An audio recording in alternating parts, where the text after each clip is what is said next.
भजन और प्रवचन के अद्भुत संगम में डूबने के लिए सब्सक्राइब करें आस्था टीवी के YouTube चैनल को और ताजा अपडेट के लिए बेल आइकॉन पर क्लिक करना न भूलें। भवाटिका का वर्णन हुआ, किस प्रकार मनुष्य इस संसार में आता है और फिर किस प्रकार संसार में आता और भटक जाता है। ये संसार भवाटिका है।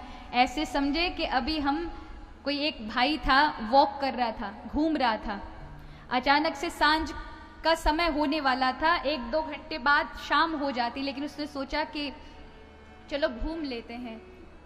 लेकिन अचानक से एक बाउंड्री के उस पार बहुत बड़ा घना जंगल था।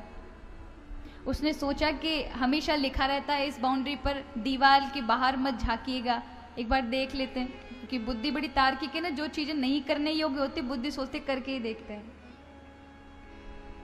और जो कर लेते हैं वो फंस जाते हैं। महाराज जहां लिखा होगा इस चीज को नहीं पढ़ना तो बुद्धि जानबूझ के पढ़ेगी, मन नहीं मानेगा। वहां लिखा है दीवार पर मत झांकना, फिर भी सोचे कि डेली देखते क्या बात है यहाँ पर जो नहीं झांकना, एक बार देख कर आता।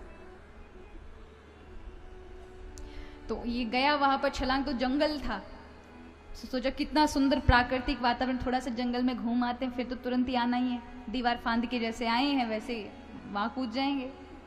तो ये दीवार से कूद करके जंगल में आ गया। अब जंगल में इतना सौंदर्य था, उन सुंदर सुंदर छोटे छोटे खरगोश, पक्षियों को, जानवरों को देखकर और बढ़ता चला गया और बढ़ता चला गया। इसे पता ही नहीं चला कब अंधेरा होने को आया। जैसे ही अंधेरा होने को आया, इसने देखा, ये दौड़ लगा दी इसने, लेकिन वहीं पर बड़े बड़े हिंसक जीव जंतुओं ने देखा ये मनुष्य घूम रहा है, दौड़ पड़े उसे मारने के लिए, उसका पीछा करने लगे। इसने देखा, वहां से भागा, जैसे दीवार के पास आया तब तक अंधेरा हो चुका था। वहां सामने एक चुड़ैल खड़ी थी। अब इसने देखा पीछे जाऊं तो जीव जंतु खा जाएंगे, यहां जाऊं तो ये डंकनी खा जाएगी। उसने बीच का रास्ता निकाल लिया, वो बीच से भागा, भागते भागते भागा जा रहा है सबसे बचने के लिए। उसे पता नहीं था वहीं एक विशाल गड्ढा था, और विशाल गड्ढा का उसे पता नहीं चले, अंधेरा था। अचानक से एक बेल से उसका पैर बंधा और वो गड्ढे में जाकर गिर पड़ा। अब लटका पड़ा है, पैर उसके बंधे हैं उस डाल से जिसमें वो बेल लिपटी हुई है, और वो अंदर गड्ढे के अंदर, और गड्ढे के अंदर 1 हाथ की दूरी पर एक सर्प बैठा है। सर्प नहीं छोड़ेगा, अब क्या करूं। उसने ऊपर झांक के देखा तो डाली पर बैठकर 2 चूहे उसी डाली को कुतर रहे थे।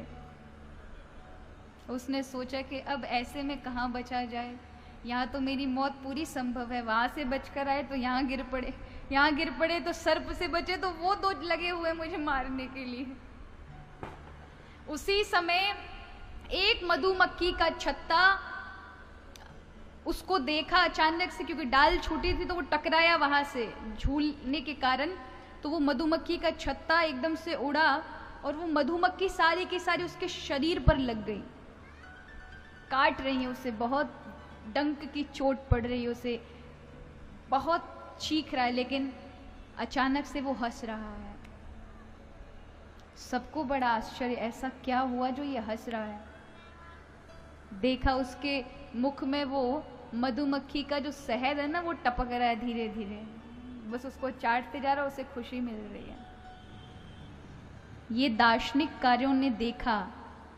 जानते हो, ऐसा ही हमारा जीवन है, यही भवाटिका है। हम थे तो प्रभु के आत्मस्वरूप, लेकिन इस जंगल रूपी धरा पर हम स्वतः ही आए हैं। और जब आए हैं तो जंगल के अंदर इस पूरे संसार को जब देखते हैं ना, बड़े बड़े सुंदर स्त्री पुरुष देखते हैं, बड़े बड़े सुंदर सारी चीजें देखते हैं, लुभाते चले जाते हैं, उम्र निकलती चली जाती है, और क्या होता है आगे फिर जीव जंतु आते हैं, वो होती है बीमारियां, उनसे हम भागते हैं पीछे की ओर, तो सामने खड़ा वो डंकनी की तरह बुढ़ापा जो हमें घेर लेना चाहता है, पकड़ लेना चाहता है, हम उससे भी दूर भागते हैं। तो क्या होता है, फिर हम गड्ढे में जाकर गिर जाते हैं। वो सर्प ही मृत्यु है, हर पल हमारे समक्ष खड़ी हुई है। वो चूहे काले और सफेद चूहे ही रात दिन हैं, जो रात दिन की तरह हमारे जीवन लीला को खा रहे हैं, हमारी डाली को कुतर रहे हैं।